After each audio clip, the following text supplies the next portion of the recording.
ನಮಸ್ತೆ ಆತ್ಮೀಯರೇ, ವೆಜ್ ಊಟ ತಿಂಡಿ ಚಾನಲ್ಗೆ ಸ್ವಾಗತ. ನಾನು ಶ್ರುತಿ. ನಮ್ಮ ಇವತ್ತಿನ ಈ ವಿಡಿಯೋನಲ್ಲಿ ಬೆಟ್ಟದ ನಲ್ಲಿಕಾಯಿಯನ್ನು ಉಪಯೋಗಿಸ್ಕೊಂಡು ಇನ್ಸ್ಟಂಟ್ ಉಪ್ಪಿನಕಾಯಿಯನ್ನು ಹೇಗೆ ಮಾಡೋದು ಅಂತ ನೋಡೋಣ. ಅಂದ್ರೆ ಈ ಬೆಟ್ಟದ ನಲ್ಲಿಕಾಯಿನಲ್ಲಿ ಹಾಕುವಂತಹ ದಿಢೀರ್ ಉಪ್ಪಿನಕಾಯಿನ ನಮ್ಮ ಇವತ್ತಿನ ಈ ವಿಡಿಯೋನಲ್ಲಿ ತೋರಿಸ್ತಾ ಇದ್ದೀವಿ. ಮಾಡೋದು ತುಂಬಾ ಸುಲಭ. ಅವತ್ತೇ ನಾವು ಉಪ್ಪಿನಕಾಯಿ ಹಾಕಿ ಅವತ್ತೇ ನಾವು ಇದನ್ನ ಊಟಕ್ಕೆ ಬಡಿಸಬಹುದು. ತುಂಬಾ ರುಚಿಯಾಗಿರುತ್ತೆ. ಈ ಕಾರ್ತಿಕ್ ಮಾಸದ ಸೀಸನ್ ನಲ್ಲಿ, ಅಂದ್ರೆ ಈ ನವೆಂಬರ್ ಡಿಸೆಂಬರ್ ತಿಂಗಳಿನಲ್ಲಿ ಬೆಟ್ಟದ ನಲ್ಲಿಕಾಯಿ ಬರುವಂತಹ ಸೀಸನ್, ತುಂಬಾ ನಲ್ಲಿಕಾಯಿ ಮಾರಾಟ ಮಾಡ್ತಾ ಇರ್ತಾರೆ. ಹಾಗಾಗಿ ಈ ಸೀಸನ್ ನಲ್ಲಿ ಈ ರೀತಿಯಾದಂತಹ ನಲ್ಲಿಕಾಯಿನ ತಗೊಂಡು ಬಂದು ಸುಲಭವಾಗಿ ಉಪ್ಪಿನಕಾಯಿ ಹಾಕೊಂಡು ಊಟಕ್ಕೆ ಉಪಯೋಗಿಸಬಹುದು. ತುಂಬಾ ರುಚಿಯಾಗಿರುತ್ತೆ. ಹೇಗ್ ಮಾಡೋದು ಅಂತ ನೋಡೋಣ. ಈಗ ಬೇಕಾಗಿರುವ ಸಾಮಗ್ರಿಗಳು: ಬೆಟ್ಟದ ನಲ್ಲಿಕಾಯಿ 15, ಕುಕಿಂಗ್ ಆಯಿಲ್ 3 ಟೀ ಸ್ಪೂನ್, ಸಾಸಿವೆ 3 ಟೀ ಸ್ಪೂನ್, ಮೆಂತ್ಯ 1 ಟೀ ಸ್ಪೂನ್, ಇಂಗು, ರುಚಿಗೆ ತಕ್ಕಷ್ಟು ಉಪ್ಪು, ಸುಮಾರು 2 ರಿಂದ 3 tea spoon chilli powder, 1/4 tea spoon ಅರಿಶಿಣ ಹಾಗೂ 1 ನಿಂಬೆಹಣ್ಣಿನ ಗಾತ್ರದ ಹುಣಸೆ ಹಣ್ಣನ್ನ ನೀರಿನಲ್ಲಿ ನೆನೆಸಿ ಆ ರಸನ ತೆಗೆದಿಟ್ಕೊಂಡಿದೀವಿ, ಹುಣಸೆ ಹಣ್ಣಿನ ರಸನ.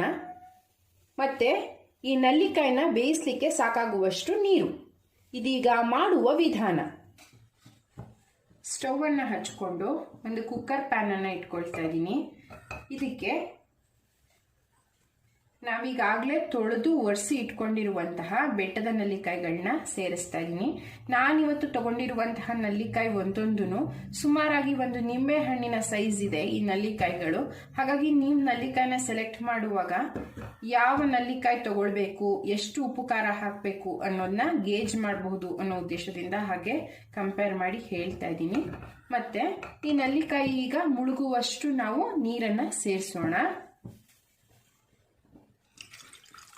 ಈ ನಲ್ಲಿಕಾಯಿ ಬೇಯಲಿಕ್ಕೆ ಸಾಕಾಗುವಷ್ಟು ನೀರನ್ನ ಸೇರಿಸಿದ್ದೀನಿ. ಅಂದ್ರೆ ಇದು ಫುಲ್ ಕಂಪ್ಲೀಟ್ ಆಗಿ ಇದ್ರೊಳಗೆ ಮುಳುಗಿಲ್ಲ, ಬದಲಾಗಿ 1/4 ಭಾಗದಷ್ಟು ಮುಳುಗಿದೆ.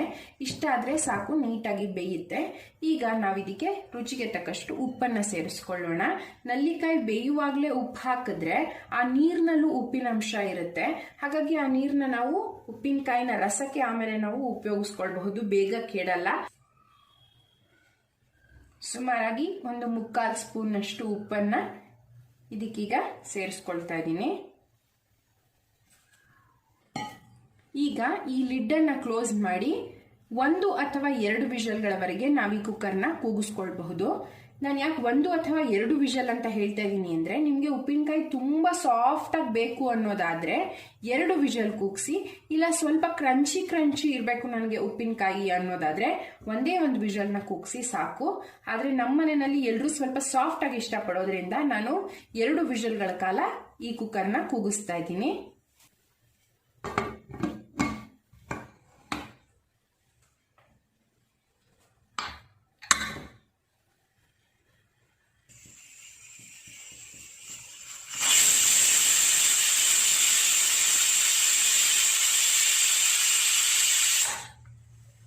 ಕುಕ್ಕರ್ ಇದೀಗ 2 ವಿಷಲ್ ಕೂಗಿದೆ. ಸ್ಟವ್ನ ಆಫ್ ಮಾಡ್ಕೊಳ್ತಾ ಇದ್ದೀನಿ. ಕುಕ್ಕರ್ ಕೂಲ್ ಆಗೋದ್ರೊಳಗಡೆ ನಾವು ಇಲ್ಲಿ ಒಂದು ಪುಟ್ಟ ಬಾಣಲೆನ ಇಟ್ಕೊಂಡಿದೀವಿ. ಇದರಲ್ಲಿ ಸಾಸಿವೆ ಮತ್ತೆ ಮೆಂತ್ಯನ ಹುರಿದುಕೊಳ್ಳೋಣ. ಹುರಿಲಿಕ್ಕೆ ನಾನು 2 ಸ್ಪೂನ್ ನಷ್ಟು ಸಾಸಿವೆನ ಸೇರಿಸ್ತಾ ಇದ್ದೀನಿ, ಇಷ್ಟು. ಹಾಗೆ 1 ಸ್ಪೂನ್ ನಷ್ಟು ಮೆಂತ್ಯನ ಸೇರಿಸ್ತಾ ಇದ್ದೀನಿ.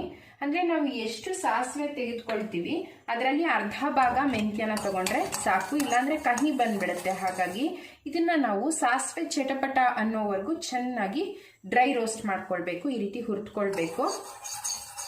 ಮತ್ತೆ ನಾನು ಇನ್ನೊಂದು ವಿಷಯ ಹೇಳಬೇಕಾಗಿತ್ತು. ನಾನು ಇವತ್ತು ಈ ರೆಸಿಪಿ ಮಾಡೋದಕ್ಕೆ ಮುಖ್ಯವಾದಂತಹ ಕಾರಣಕರ್ತರು ನಮ್ಮ ಸಬ್ಸ್ಕ್ರೈಬರ್ ಆದಂತಹ ಲತಾ ಅನ್ನೋರು.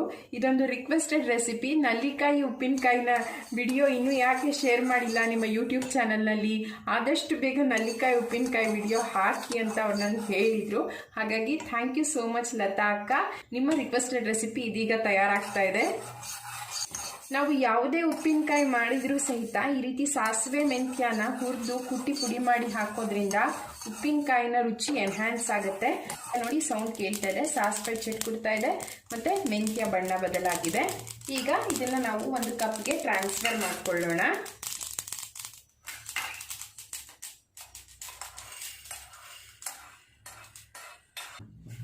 ಈ ಸಾಸಿವೆ ಮೆಂತ್ಯ ಆರ್ಲಿಕ್ಕೆ ಒಂದು ಸೈಡ್ನಲ್ಲಿ ಇಟ್ಕೊಳ್ತಾ ಇದ್ದೀನಿ. ಹಾಗೆ ಈಗ ನಾವು ಈ ಬಾಣಲೆನಲ್ಲಿ ಒಗ್ಗರಣೆ ಹಾಕೊಳ್ಳೋಣ. ಒಗ್ಗರಣೆಗೆ ಮೊದಲು ನಾನು ಎಣ್ಣೆ ಸೇರಿಸ್ತಾ ಇದ್ದೀನಿ. ಸುಮಾರಾಗಿ 2 ರಿಂದ 3 ಸ್ಪೂನ್ಗಳಷ್ಟು ಕುಕಿಂಗ್ ಆಯಿಲ್ನ ಸೇರಿಸಿದ್ದೀನಿ. ಎಣ್ಣೆ ಕಾಯ್ಲಿ. ಇದುವರೆಗೂ ನಮ್ಮ ವೆಜ್ ಊಟ ತಿಂಡಿ ಯೂಟ್ಯೂಬ್ ಚಾನಲ್ಗೆ 1200+ ಮೆಂಬರ್ಸ್ ಸಬ್ಸ್ಕ್ರೈಬ್ ಆಗಿದ್ದೀರಾ. ಹಾಗಾಗಿ ನಿಮ್ಮೆಲ್ಲರಿಗೂ ನಾನು ತುಂಬ ಥ್ಯಾಂಕ್ಸ್ ಹೇಳಲಿಕ್ಕೆ ಇಷ್ಟಪಡ್ತೀನಿ. ನಮ್ಮ ವಿಡಿಯೋಸ್ನ ನೋಡ್ತಾ ಇದ್ದೀರಾ, ಲೈಕ್ ಮಾಡ್ತಾ ಇದ್ದೀರಾ, ಕಮೆಂಟ್ ಮಾಡ್ತಾ ಇದ್ದೀರಾ. ನಮಗೂ ಕೂಡ ನೀವು ಆ ರೀತಿ ಕಮೆಂಟ್ ಮಾಡಿದಾಗ, ಲೈಕ್ ಮಾಡಿದಾಗ ಒಂದು ಎನ್ಕರೇಜ್ಮೆಂಟ್ ಸಿಕ್ಕಾಗುತ್ತೆ. ಇನ್ನೂ ಜಾಸ್ತಿ ವಿಡಿಯೋಸ್ನ ಮಾಡಬೇಕು ಅಂತ ನಮಗೂ ಒಂದು ಉತ್ಸಾಹ ಮೂಡುತ್ತೆ. ಹಾಗಾಗಿ ಇದೇ ರೀತಿ ನಿಮ್ಮ ಎನ್ಕರೇಜ್ಮೆಂಟ್ ಕಂಟಿನ್ಯೂ ಆಗಲಿ ಅಂತ ಕೇಳ್ತೀನಿ. ಇದೀಗ ಎಣ್ಣೆ ಕಾದಿದೆ. ಈಗ ನಾವು ಸಾಸಿವೆ ಸೇರಿಸೋಣ. ಈಗ ಒಗ್ಗರಣೆಗೆ ಒಂದು ಅರ್ಧ ಸ್ಪೂನ್ನಷ್ಟು ಸಾಸಿವೆ ಸೇರಿಸ್ಕೊಂಡ್ರೆ ಸಾಕು, ಹೆಚ್ಚೇನು ಬೇಕಾಗಲ್ಲ. ಸಾಸಿವೆ ಚಿಟ್ಕುಡ್ತಾ ಇದ್ದ ಹಾಗೆ ಅದಕ್ಕೆ ಸ್ವಲ್ಪ ಇಂಗನ್ನು ಸೇರಿಸ್ತಾ ಇದ್ದೀನಿ. ನಂತರ ನಾವು ಇಟ್ಕೊಂಡಿದ್ದಂತಹ ಹುಣಸೆ ಹಣ್ಣಿನ ರಸನ ಸೇರಿಸ್ಕೊಳ್ಳೋಣ.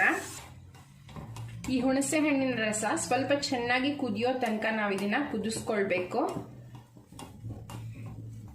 ಇದೀಗ ಹುಣಸೆ ರಸ ಚೆನ್ನಾಗಿ ಕುದೀತಾ ಇದೆ. ನಾವು ಸ್ಟವ್ನ ಆಫ್ ಮಾಡಿ ಈ ಹುಣಸೆ ರಸನ ಸೈಡ್ಗೆ ಇಟ್ಕೊಳ್ಳೋಣ. ನಾವೀಗಾಗಲೇ ಕುಕ್ಕರ್ ಕೂಗಿಸ್ಕೊಂಡಿದ್ವಲ್ವಾ, ಆ ಕುಕ್ಕರ್ ಇದೀಗ ಕೂಲ್ ಆಗಿದೆ. ಓಪನ್ ಮಾಡಿ ನೋಡೋಣ. ಎಷ್ಟು ನೀಟಾಗಿ ನಲ್ಲಿಕಾಯಿ ಎಲ್ಲ ಬೆಂದಿದೆ ಅಂತ ನೀವು ನೋಡಬಹುದು. ಅಂದ್ರೆ ಆ ಲೈನ್ಸ್ ಕಾಣಿಸುತ್ತಲ್ವಾ, ಅದರಲ್ಲೇ ನಮಗೆ ಗೊತ್ತಾಗುತ್ತೆ ನಲ್ಲಿಕಾಯಿ ತುಂಬಾ ಚೆನ್ನಾಗಿ ಬೆಂದಿದೆ ಅಂತ. ಈಗ ನಾವು ನಲ್ಲಿಕಾಯಿ ಮತ್ತೆ ನೀರು ಎರಡನ್ನು ಸೆಪರೇಟ್ ಮಾಡ್ಕೊಳ್ಳೋಣ. ಯಾಕೆಂದ್ರೆ ಈ ನಲ್ಲಿಕಾಯಿನ ನಾವೀಗ ಸಣ್ಣ ಸಣ್ಣ ಪೀಸ್ಗಳನ್ನಾಗಿ ಮಾಡ್ಕೊಳ್ಬೇಕು.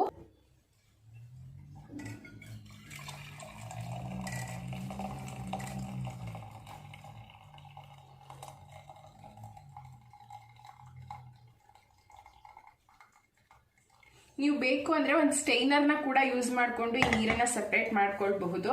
ಇಲ್ಲ ಅಂದ್ರೆ ಹೀಗೆ ಕೂಡ ನೀರನ್ನ ಸೆಪರೇಟ್ ಮಾಡ್ಕೊಳ್ಬಹುದು.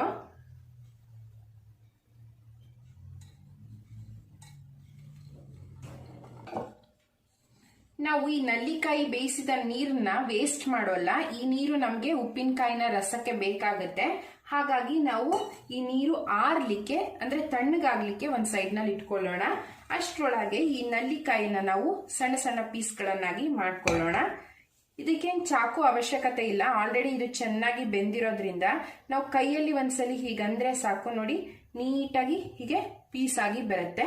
ಆ ಬೀಜ ಇರುತ್ತಲ್ವಾ, ಅದನ್ನ ಮಾತ್ರ ನಾವು ಈ ರೀತಿ ಸೆಪರೇಟ್ ಮಾಡಿ ಈ ಬೀಜನ ನಾವು ಡಿಸ್ಪೋಸ್ ಮಾಡಿಬಿಡೋಣ. ಈ ರೀತಿ ಸಣ್ಣ ಸಣ್ಣ ಹೋಳ್ಗಳನ್ನಾಗಿ ಮಾಡ್ಕೊಂಡ್ರೆ ಆಯ್ತು. ನಾವೀಗಾಗಲೇ ಹುರಿದಿಟ್ಟಂತಹ ಸಾಸಿವೆ ಮೆಂತ್ಯ ಚೆನ್ನಾಗಿ ತಣ್ಣಗಾಗಿದೆ, ಆರಿದೆ. ಹಾಗಾಗಿ ನಾವಿದನ್ನ ಇವಾಗ ಮಿಕ್ಸರ್ನಲ್ಲಿ ಸಣ್ಣದಾಗಿ ಪೌಡರ್ ಮಾಡ್ಕೊಂಡು ಬರೋಣ. ಈ ರೀತಿಯಾಗಿ ಸಾಸಿವೆ ಮೆಂತ್ಯನ ಪೌಡರ್ ಮಾಡಿ ಇಟ್ಕೊಂಡಿದೀವಿ. ಈಗೇನಿದ್ರು ಫೈನಲ್ ಆಗಿ ನಾವು ಮಿಕ್ಸ್ ಮಾಡ್ಬೇಕಷ್ಟೇ. ಇದೀಗ ನಾನು ಒಂದು ಮಿಕ್ಸಿಂಗ್ ಬೌಲ್ ಅನ್ನ ತಗೊಂಡಿದ್ದೀನಿ. ಇದಕ್ಕೆ ನಾವೀಗಾಗಲೇ ಬೇಯಿಸಿ ಬೀಜನ ಬೇರ್ಪಡಿಸಿ ಸಣ್ಣ ಸಣ್ಣ ಹೋಳುಗಳನ್ನಾಗಿ ಮಾಡ್ಕೊಂಡಿರುವಂತಹ ಬೆಟ್ಟದ ನಲ್ಲಿಕಾಯಿಯ ಚೂರುಗಳನ್ನ ಸೇರಿಸ್ತಾ ಇದ್ದೀನಿ. ಇದಕ್ಕೆ ನಾವು ಇಟ್ಕೊಂಡಿದ್ದಂತಹ ಚಿಲ್ಲಿ ಪೌಡರ್ನ ಸೇರಿಸ್ಕೊಳ್ಳೋಣ.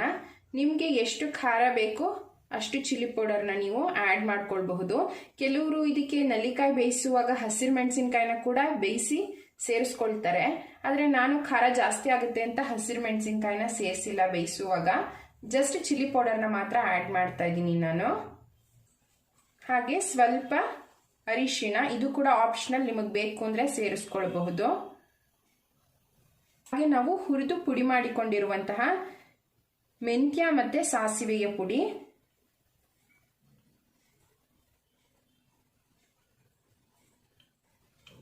ತುಂಬಾ ಒಳ್ಳೆ ಪರಿಮಳ ಬರುತ್ತೆ ಈ ಸಾಸಿವೆ ಮೆಂತ್ಯದ ಪುಡಿ ಸೇರಿಸೋದ್ರಿಂದ.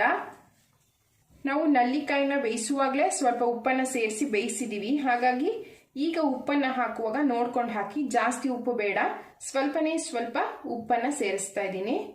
ಮತ್ತೆ ನಾವೀಗಾಗಲೇ ಹುಣಸೆ ರಸ ಮತ್ತೆ ಒಗ್ಗರಣೆನ ಕುದಿಸಿಟ್ಕೊಂಡಿದ್ವಿ, ಅದು ಕೂಡ ಇವಾಗ ಚೆನ್ನಾಗಿ ತಣ್ಣಗಾಗಿದೆ. ಅದನ್ನ ಕೂಡ ನಾವೀಗ ಇದಕ್ಕೆ ಸೇರಿಸ್ತಾ ಇದ್ದೀವಿ. ಇದೀಗ ಎಲ್ಲವನ್ನು ನೀಟಾಗಿ ಮಿಕ್ಸ್ ಮಾಡೋಣ. ನಾವು ಇಟ್ಕೊಂಡಿದ್ದಂತಹ ಬೇರೆ ಎಲ್ಲ ಇಂಗ್ರೀಡಿಯೆಂಟ್ಸ್ನ ಸೇರಿಸಿದೀವಿ. ಆದರೆ ಈ ನೀರನ್ನು ಮಾತ್ರ, ಈ ಉಪ್ಪಿನ ನೀರನ್ನು ಹಾಗೆ ಇಟ್ಕೊಂಡಿದ್ದೀವಿ. ಯಾಕೆ ಅಂತ ಈಗ ಹೇಳ್ತೀನಿ. ನಾವಿಷ್ಟನ್ನು ಒಮ್ಮೆ ನೀಟಾಗಿ ಮಿಕ್ಸ್ ಮಾಡ್ಕೊಳ್ಬೇಕು. ಮಿಕ್ಸ್ ಮಾಡ್ಕೊಂಡ್ಮೇಲೆ ನಮಗೆ ಉಪ್ಪಿನಕಾಯಿಗೆ ಎಷ್ಟು ರಸ ಬೇಕು ಅಂತ ಅನಿಸುತ್ತೆ ಅದಕ್ಕೆ ಅನುಗುಣವಾಗಿ ನಾವು ಈ ಉಪ್ಪಿನ ನೀರನ್ನು ಸೇರಿಸ್ಕೊಳ್ಬೇಕು. ಇದೀಗ ಈ ಪುಡಿಗಳನ್ನು, ಉಪ್ಪನ್ನು, ಖಾರ, ನಲ್ಲಿಕಾಯಿ ಇದನ್ನೆಲ್ಲ ನೀಟಾಗಿ ಮಿಕ್ಸ್ ಮಾಡ್ಕೊಂಡಿದ್ದೀನಿ. ನೀವು ನೋಡಬಹುದು ಅದು ಗಟ್ಟಿಯಾಗಿದೆ. ಅಂದರೆ ಉಪ್ಪಿನಕಾಯಿನ ರಸದ ಕನ್ಸಿಸ್ಟೆನ್ಸಿ ಏನಿಲ್ಲ ಇದರಲ್ಲಿ. ಹಾಗಾಗಿ ನಾವೀಗಾಗಲೇ ಬೇಯಿಸಿಟ್ಕೊಂಡಿದ್ದಂತಹ ನಲ್ಲಿಕಾಯಿನ ನೀರು ಏನಿದೆ ಅದು ಇವಾಗ ತಣ್ಣಗಾಗಿದೆ. ಅದನ್ನು ಕೂಡ ನಾವೀಗ ಈ ಉಪ್ಪಿನಕಾಯಿಗೆ ಸೇರಿಸ್ಕೊಳ್ಳೋಣ. ನಾವು ನೋಡ್ಕೊಳ್ಬೇಕು ನಮಗೆ ಎಷ್ಟು ರಸ ಬೇಕು ಅನಿಸುತ್ತೆ ಅಷ್ಟು ಹದದಲ್ಲಿ ನಾವು ಈ ನೀರನ್ನು ಈ ಉಪ್ಪಿನಕಾಯಿಗೆ ಸೇರಿಸ್ಕೊಳ್ಬೇಕು. ಈಗ ಈ ಉಪ್ಪಿನ ನೀರನ್ನು ಇದಕ್ಕೆ ಸೇರಿಸ್ಕೊಳ್ತಾ ಇದ್ದೀನಿ.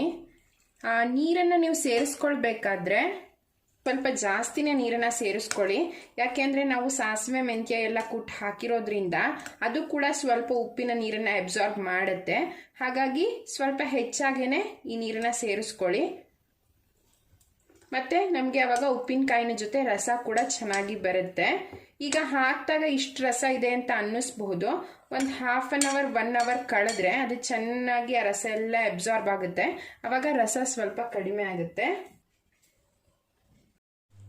ಇದೀಗ ರುಚಿಕರವಾದಂತಹ ಬೆಟ್ಟದ ನಲ್ಲಿಕಾಯಿ ದಿಢೀರ್ ಉಪ್ಪಿನಕಾಯಿ ಅಥವಾ ಬಿಸಿ ಉಪ್ಪಿನಕಾಯಿ ಅಥವಾ amla pickle, gooseberry instant pickle ಸವಿಯಲು ಸಿದ್ಧವಾಗಿದೆ. ಈ ರೀತಿಯಾದಂತಹ ಉಪ್ಪಿನಕಾಯಿನ ನೀವು ಒಮ್ಮೆ ಮಾಡಿ ಒಂದು ಏರ್ಟೈಟ್ ಕಂಟೈನರ್ನಲ್ಲೋ ಅಥವಾ ಒಂದು ಗ್ಲಾಸ್ ಜಾರ್ನಲ್ಲೋ ಹಾಕಿ ಫ್ರಿಡ್ಜ್ನಲ್ಲಿ ಇಟ್ಕೊಂಡ್ರೆ ಒಂದಷ್ಟು ದಿನಗಳ ಕಾಲದವರೆಗೆ ನೀವು ಇದನ್ನು ಉಪಯೋಗಿಸಬಹುದು. ನಮ್ಮ ಇವತ್ತಿನ ಈ ರೆಸಿಪಿ ನಿಮಗೆ ಇಷ್ಟ ಆಗಿದೆ ಅಂತ ಭಾವಿಸ್ತೀನಿ.